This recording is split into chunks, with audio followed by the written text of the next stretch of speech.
Some women cross the line from need to greed. A millionaire wife cooks the books to hide her spending. It was an ATM, and she was out of control. An ambitious housemaid makes an indecent proposal. The motive was greed, pure and simple. Yes. And an army wife Honestly, whatever, Tyrone. gives the orders in a military love triangle. She's deceitful, spiteful, very vindictive, and she's greedy. These deadly women are red hot for cold, hard cash. They're out to make a killing. The animal known as a cougar is a deadly animal. And some women known as cougars are just as deadly. Hey, Hey, can I buy you a drink? sure. So, what's your name? Michelle. I'm Greg. Nice to meet you, Greg. 36-year-old Michelle Dixon knows how to work a room. She knew that she was attractive. She capitalized on that. What do you do? I have my own business. It's very successful. It's good to know.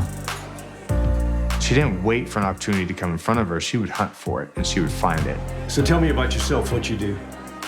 Well, I'm in telemarketing. I've done a lot of nights. Michelle works nights, but not in a call center. She started as a waitress and then ended up just, transforming into a stripper. Are you the child? Michelle engaged in a lot of activities because she needed the attention of men, either taking her clothes off in a crummy strip joint or having men constantly over when her husband was gone. 3 ex-husbands and a string of lovers are left in her wake. Michelle was very skilled at one thing, bed hopping. Michelle is always looking for the next best thing. So, do you work out? In Texas, 2005, IT entrepreneur Greg Williams fits the bill. Of course. 100% prime Texas beef. Are all your muscles that big? Of course they are. And she wastes no time. Whoops. Most people shake hands when they meet. Michelle had other ideas for Greg.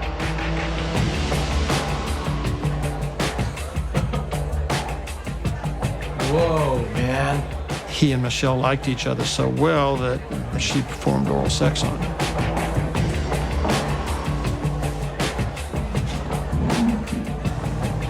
I think he must have been impressed by that because they were a couple from that point forward.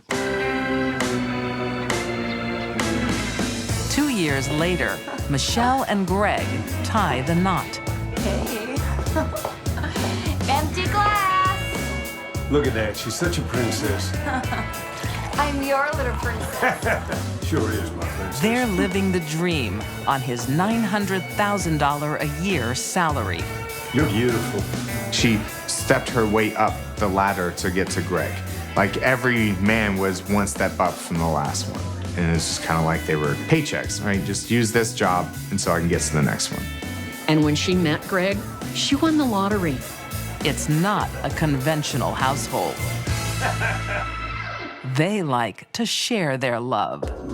They had a dubious, very prolific, adventuresome sex life. The most important thing in Michelle and Greg's relationship was kinky sex and a lot of it. That's the glue that held them together. It seems like a perfect match. Okay. Greg knows how to make money. Michelle knows how to spend it. I'll call Tuesday. Hey, honey. How was your day? It was fun. Are you planning to get to these at some point? Too busy, honey. I can see that. And soon they will be working together Well, I'd be happy to help. when Greg gives her control of his accounts. Sure. Sure, that'd be great. She was in charge of the books. She handled all of his finances. Okay, let's get back to it. Greg Williams. For Michelle, it was like being an addict given the keys to the heroin dispensary. Michelle Williams is drunk on the high life. Oh, I love your earrings. You like them? Did you see my bag? Oh, yeah. Greg was an ATM, and she was out of control. $2,000. Give me a look. So beautiful. I'm worth it. She would always pick up the bill, whether it be lunch bill or drink bills. Greg inadvertently gave Michelle a license to steal when he allowed her to be in charge of the family finances. Ladies, pardon me. I present to you the plans for our new dream home. It doesn't take long for Michelle to spend almost everything Greg has. Here's the entrance with our cars. When he announces plans to build a $4.5 million mansion, Through the gate, down the hallway, into the home. there's a big problem. That's huge. Is that a jacuzzi? Sure is. He expects their home loan to be approved any day. They were able to get the loan because she submitted false financial information to the bank. Have you heard from the bank? They barely had money for a 3% down payment. No, they haven't called. Then I shall call them first thing in the morning. Michelle's house of financial cards is tumbling down. And we don't have any evidence whatsoever that Greg was aware of their financial straits. Leave it with me. Enjoy your afternoon. But the cat had to come out of the bag.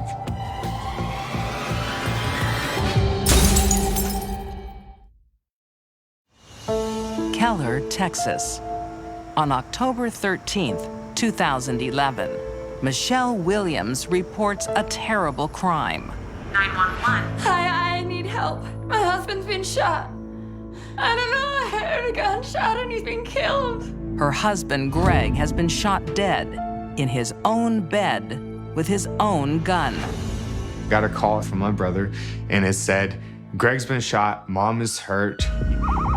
Can you tell me what happened? I was asleep and I heard a gunshot. Did you see anybody? A man, I saw a man. What did he look like? I don't know, he had a wrench, he hit me. But the story isn't adding up to the police Greg. or her own family. I don't understand that. I'm having a hard time comprehending why someone would break into a house and use the homeowner's gun to kill him. It's just not believable. Man, we know it wasn't a break-in. It was. He hit me. We know you're lying. We can prove it. Michelle changes her story. My client has been trying to protect her husband's reputation. Greg killed himself. I was trying to protect his family. But the forensics prove Greg couldn't have pulled the trigger. And the nature of the wound did not indicate that it was a close proximity wound or a contact wound. The distance was 4 feet.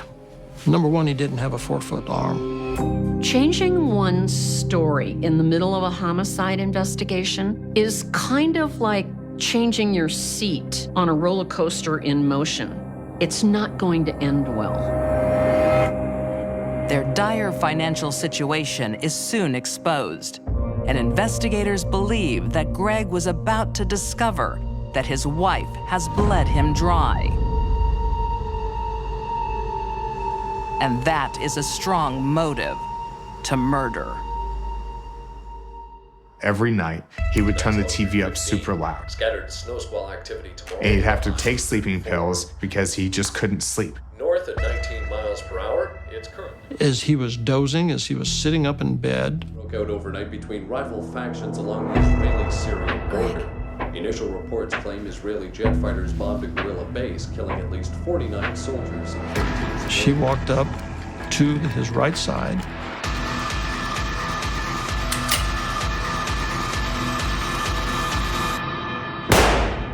And fired a single round and shot him smooth in the head. And then she tried to cover it up and did a very, very bad job. She used a lot of Clorox wipes. She wiped down the gun. She rearranged the bedding somewhat. She attempted to make it look as if there'd been a break-in. Fragments indicated that it was broken from the inside, not from the outside to gain entry. And she was struck by this intruder, and he had used some sort of metal object to strike her in the face, which we pretty easily disproved. It was a very superficial bruising on her face. The crime scene of Greg's murder was, to say the least, sloppy and poorly thought out. The only thing standing between Michelle and prison is another suspect. So she creates one. Greg's ex-wife. I need your help. Okay. But she wants her sons to do her dirty work. I need you to buy a large sweater. Go into the woods, fire a pistol. Why? So it gets gun residue on it. I want you to take that sweater, hide it under her passenger seat, but break into the car so she doesn't know it was broken into. From there, I want you to call 911 anonymously and leave a tip that she's been bragging about the fact that she's getting away for killing her ex-husband. I'm your mom, and I'm asking you to help.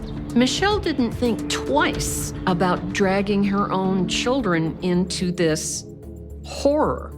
She was willing to throw her sons in front of her to take that bullet instead of taking it herself. Good. Fortunately, Andrew said no. But Michelle isn't giving in. She comes up with one more lie. She suddenly announced through her lawyers to us that she was pregnant. She went to Google and found an image of twin ultrasound and took it to court, and they believed her. I mean, she tricked the entire Justice Department of Texas into believing she was pregnant with twins, and her tubes were tied.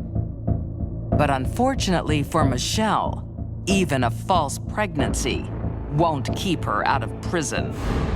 With overwhelming evidence against her, including testimony from her own son, she is convicted of murder. In 2014, she is sentenced to 60 years. She must serve a minimum of 30 years. Very few people are smart enough and clever enough to get away with committing a murder. Michelle Williams is not one of those people. Michelle has all the vices covered. She lies, cheats, and hustles her way into the high life and down again. She wanted to be wealthy, she wanted to be rich, and she was willing to sacrifice anything to make that life a reality. Michelle's life had always been only about Michelle. She's a narcissist to the core.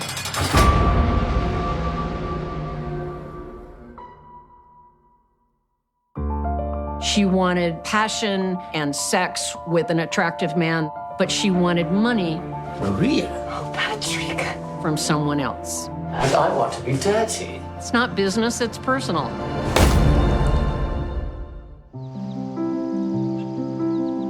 London in 1847.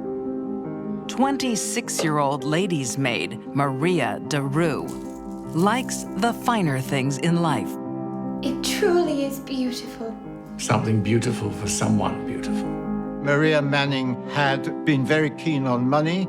She'd used her sexuality. She had the kind of face that you would find most alluring. Oh, you spoil me so. My dear, I want to spoil you for life. 48-year-old Patrick O'Connor has what she wants. He had money, So he accumulated what's the equivalent to about $2.5 million today. He made it clear to her that he was a man of means. He may have thought that was necessary because he was more than twice her age. He was not a good-looking man.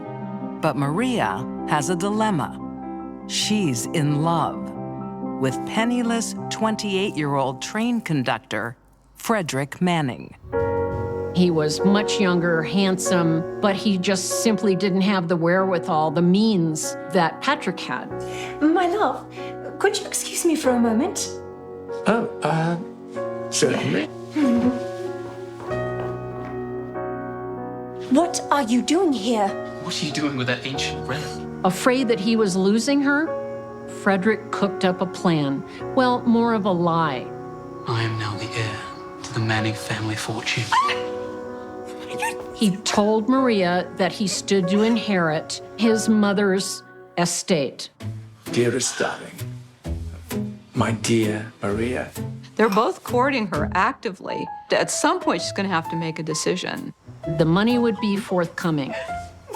We have been together for such a wonderful, wonderful time. That was enough to turn Maria's head back to Frederick. Yes. Patrick was devastated, to say the least. As a maid to London's elite, Maria has seen how the other half lives. She had been a lady's maid in the service of one of the dukes of England. She was surrounded by wealth and opulence, and that forevermore, I think, changed what she wanted out of life. She developed a taste for the finer things in life. In May 1847, Maria and Frederick are married.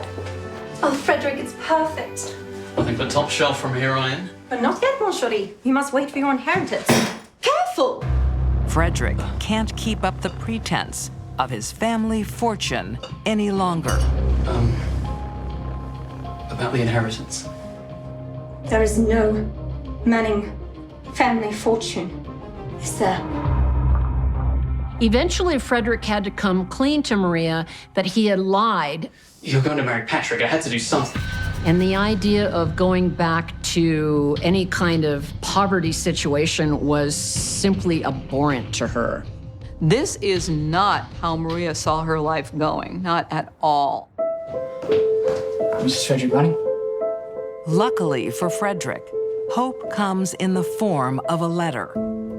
Maria's old suitor, Patrick O'Connor, is still pining for the love he lost. He wrote Maria a letter telling her how cruel she had been to him.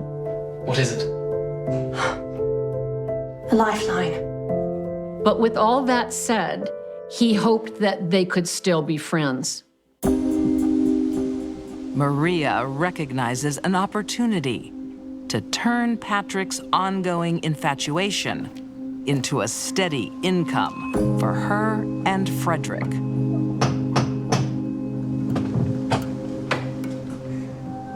Maria? Oh, Patrick. It was just going to have to be a little bit more on offer than friendship. I've made a terrible mistake. I think even Patrick wasn't going to just continue to support his former flame and her current husband in any kind of style at all without a little quid pro quo. Oh, my poor girl. Maria and Patrick come to a mutually beneficial agreement. Patrick was a little surprised by it, but he wasn't questioning it. For Patrick, this was a win situation. He's got an attractive woman in his bed, and he's a happy guy. To make matters more strange, Frederick knew all about it, and Patrick was told Frederick knew all about it and approved. But that doesn't mean Frederick has to like it. She was prostituting herself. She was conducting an affair for money. It doesn't get any plainer than that. So a lot of his masculinity is compromised. He had to just suck it up because Patrick was their means of support. Where have you been? You know where. To Maria, it's simply a solution to a common problem of the day. How could you? You should be thanking me. But in those days, if a woman didn't come from money, have family money, she had a problem. She could be one boyfriend away from abject poverty. And so looking out for themselves wasn't an unusual thing for women to do. But Maria wanted it all. With 2 men at her beck and call, she plans to escape poverty once and for all. The husband was a younger man whom she could dominate, and dominate him she certainly did. That might have been his biggest mistake.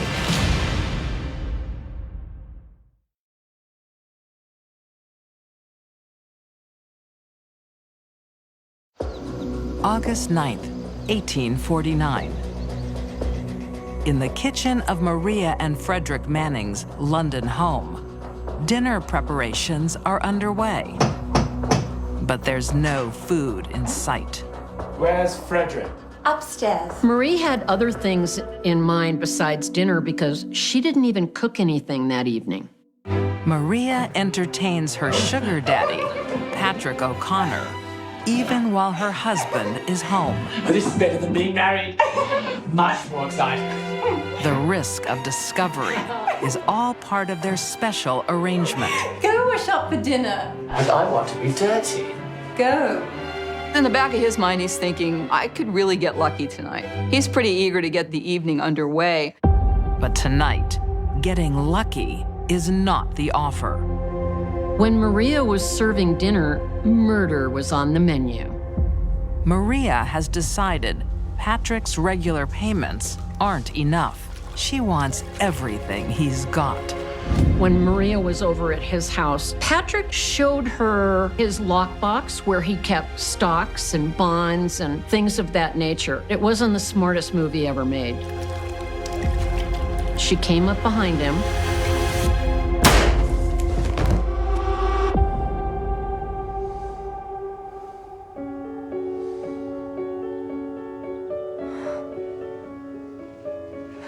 Until now, husband Frederick has been a junior partner in Maria's plan.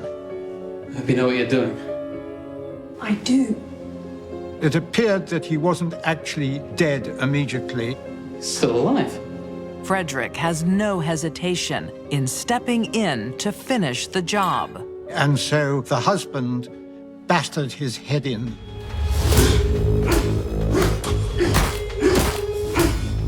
There was this extreme violence and this extreme treachery, really.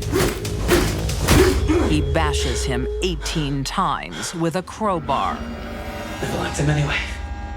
Maybe Frederick was a little jealous of Patrick after all. Patrick's generosity is blinded by passion, his only goal, to be with the woman he loves, whatever the cost. In the moment, the only thing I believe he was focused on was being with Maria, and she used it to kill him. Extreme violence and low cunning. So on all these counts, Maria Manning had already emerged as a very dangerous human being. The killer couple bury Patrick beneath the kitchen floor. She took Patrick's keys and went to his home and looted his bedroom, his lockbox. But there were railway bonds, there were all kinds of things. Anything that they can sell, anything that they can exchange for money in any way, everything. So they've got a good chunk of change. But Maria's treachery knows no bounds. Will you sit down? She's betrayed her lover. Everyone's looking for Patrick. You've got to leave. Now she does the same to her faithful husband. Perhaps you're right, but we must sell the furniture first. I'll organize it. She sent Frederick out to sell the furniture so they could raise money. Frederick did that. She didn't need Frederick as much as he needed her, and she got him to do what she wanted. The man to whom Frederick sold the contents of the house gives him 13 pounds for everything. When he got back, Maria was gone with the goods. She leaves Frederick there just twisting in the wind. A heartbroken Frederick flees. But Patrick is reported missing and a police search unearths the body. It was obvious who the suspects were because the body had been found in their home and they had vanished. 400 miles away in Scotland, Maria hides out until her greed gives her away. Hello. She made the serious mistake of trying to sell Patrick's bonds. I've come to cash my bonds in. And where did you get these? They are mine. By this time, people had been alerted that they were stolen, My father is Scottish. and they apprehended her. It was over for Maria. Officer. What appears to be the problem? These are yours, Mom. Of course.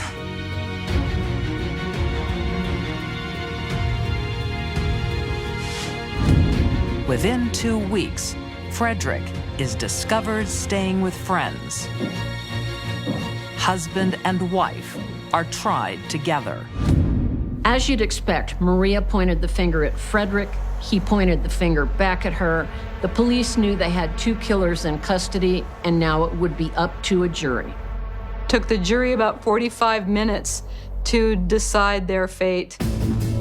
In 1849, Maria Manning and her husband, Frederick, are both convicted of murder and sentenced to death by hanging.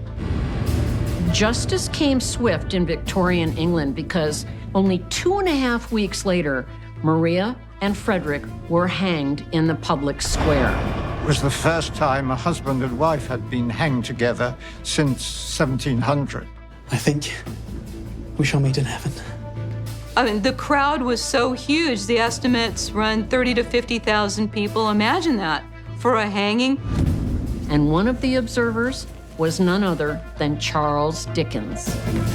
Readers of Bleak House might remember that the murderess in Bleak House is a French lady's maid. It's quite clear that he modeled this character on Maria Manning. In an era of widespread deprivation, Maria Manning had beauty, ambition, and 2 men who loved her. Her insatiable greed destroyed them all. Maria Manning fed into the very firm Victorian belief that women were usually more virtuous than a man could possibly be. But when they were wicked, they were far more evil than a man was capable of. She could have gotten another job in a fine home, but I don't think Maria wanted to wait on other people anymore. She wanted to be waited on. In the end, Maria was a princess without a kingdom.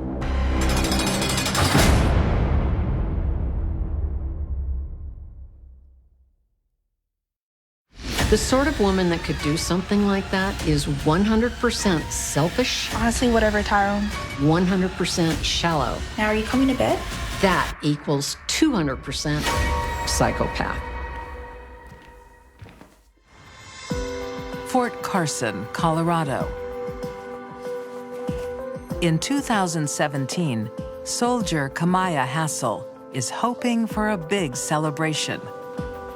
Husband Tyrone, Wow, you look amazing. is up for a promotion. Well, Sergeant Tyrone Hassel, reporting for duty, ma'am. For someone at that age to be a sergeant that fast shows that you have excellent leadership skills. Bought us a nice bottle of champagne, and I was gonna cook a nice dinner. To achieve his goals, Tyrone runs a tight ship. I meant let's go out. Come on, baby. I'm tired, and I'll cook up a nice dinner. I'm all dressed up. Yeah, we'll celebrate at home. A little too tight for fun-loving Kamaya. And as time went on, is when she started to feel like she wanted more.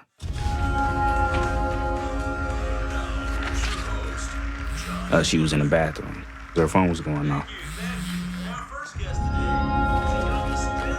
So he picked up her phone and he looked in her phone. When he looked in her phone, he seen, "I want to see you. Can I come see you?" Kamaya looks for excitement outside the home. Who is this guy? Who is this guy? Who is this that you talking to saying they want to come see you? Why is he saying that? Oh, it's just private in my unit. The messages are from 24-year-old Private Jeremy Kuehler. And he asked her about it, and she just blew it off. Look, we're about to go to Korea. Let's not fight. You fix it, or I will. There's nothing to fix, babe. Now, are you coming to bed?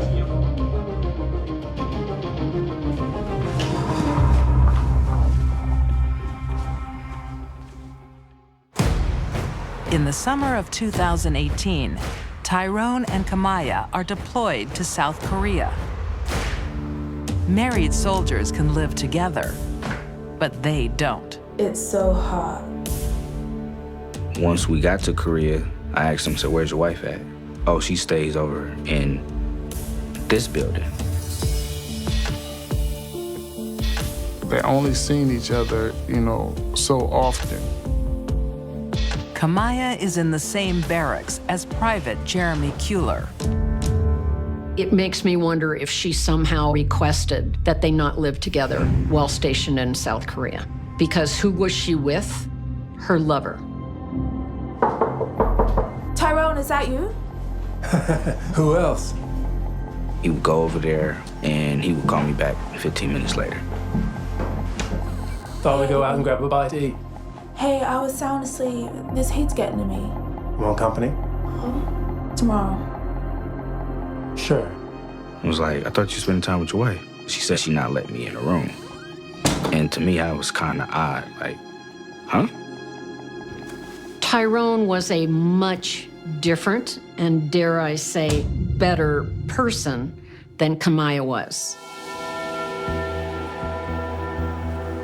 The illicit lovers may fool Tyrone, but on a busy army base, secrets don't survive for long. I seen Kamaya and Jeremy, and they were real close. It was a little too close for comfort for me. Tyrone's friend, Sergeant Mark Burks, is one of the first to notice Kamaya's indiscretion. Hey, Mark. Hey, do you know who your wife is? She's meant to be coming over. Yeah, you should talk to her, man. Why? Everything okay? Just talk to her. I was like, well, you need to call and check, because I'm looking at her right now, and I'm right here, and she's with Jeremy. Yes? Hey, where are you? I'll be there soon. You're meant to be around 6. Honestly, whatever, Tyrone. The illicit affair continues for months, but Tyrone does nothing. I felt like sometimes he knew what was going on, but he was so in love with her. He just felt like everything was gonna be okay once we got back home. You calling me pretty? Maybe. Perhaps it was Tyrone's intense love for Kamaya that helped him look the other way when the evidence was right in front of him. That she was such a good actress, she made Tyrone happy. It's not at all unusual for female psychopaths to lie to a man they're involved with.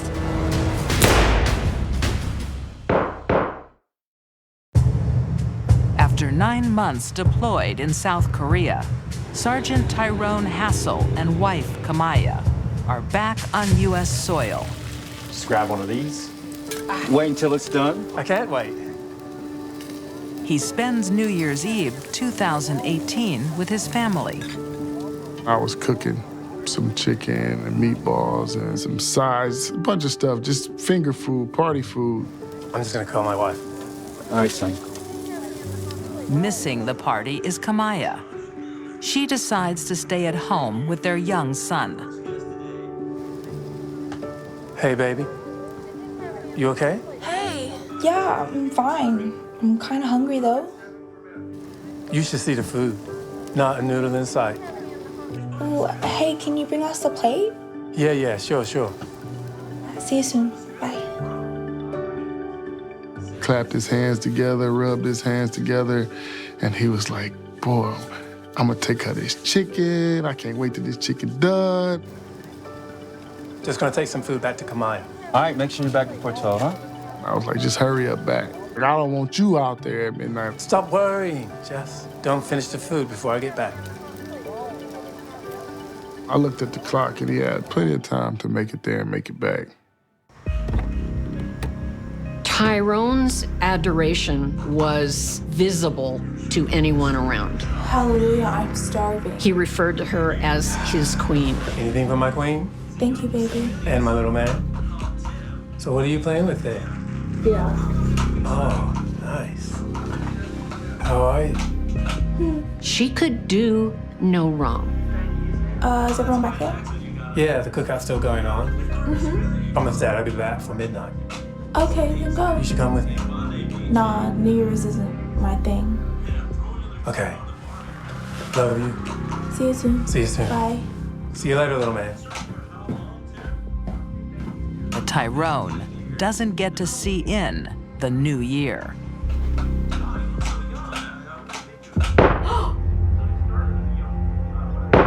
Wait here. I'll be back.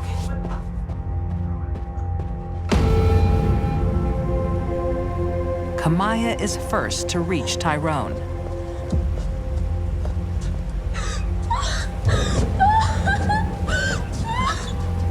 She calls 911. I need help. I need help. My husband's been shot. He's been shot. And Tyrone's father. And she was like, Tyrone got shot, Tyrone got shot. She was saying it and I couldn't understand it. So I was like, calm down, what are you saying? He rushes to the scene from the nearby party and arrives at the same time as paramedics. I knew right there my son wasn't gonna make it because I seen the damage that was done.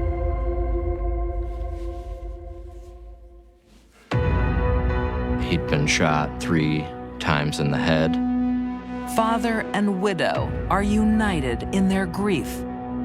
It was so tragic, she was just lost. Like she was screaming and crying and screaming and crying. Investigators struggle to find a motive for Tyrone's murder. Law enforcement wasn't able to find a single thing that would make you think that somebody wanted Tyrone dead. They even consider he may have been the victim of mistaken identity, until Kamaya's lover, Jeremy, brags to an army buddy about the murder. This person knew that Tyrone had been killed during holiday break, and Jeremy was telling him that he did it. This is no mistake. This is an assassination. And the mastermind is the grieving widow herself.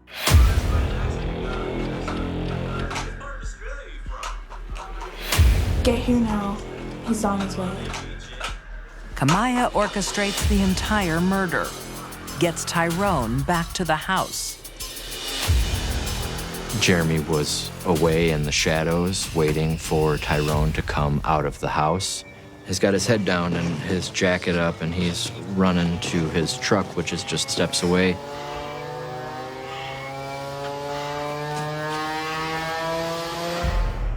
The first shot had to have been very close, as it was right in the center of his forehead. Incredibly, Tyrone survives the first bullet. Kamaya's faithful hitman finishes the job like a professional. Tyrone didn't make it to New Year's Day 2019 because his wife didn't want him to. Kamaya wants a new life, but not as a divorcee. She wants to be a wealthy widow. Tyrone's life is worth $500,000 in life insurance and death benefits. She did it for the money, the greed, to take him out and collect his insurance check. Jeremy's army buddy goes to the police. Jeremy soon confesses. But Kamaya hasn't given up. Is Jeremy Kuehler your lover? No. The master manipulator thinks she can beat a lie detector test. Do you know who murdered Tyrone Hassel? No. I don't believe you're being truthful with me. I didn't think it would get shot. Kamaya was such a tough cookie, she crumbled in 90 minutes. I don't wanted this to happen. I just thought. Finally, Kamaya confesses everything. It was a 50-50 thing. We were in on it together. I'm just as guilty as Jeremy. And in fact, I was the one who was pushing it, from denying any outright involvement to wanting to take full responsibility. In 2019, Jeremy Kuehler pleads guilty to second-degree murder and is sentenced to 65 to 90 years.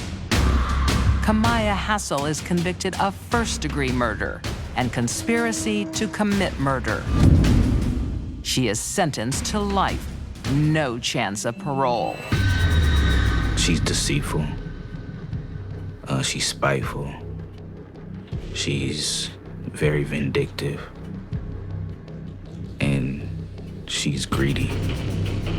Kamaya is just, in my eyes, she's the devil. A dedicated soldier and family man had the world at his feet until he fell in love with the wrong woman. I have not gotten a word from Kamaya through anybody. She has showed no sign of remorse, no sign of being sorry. She hasn't said anything. For some women, money means more than love and devotion, and Kamaya could be the poster girl for that concept.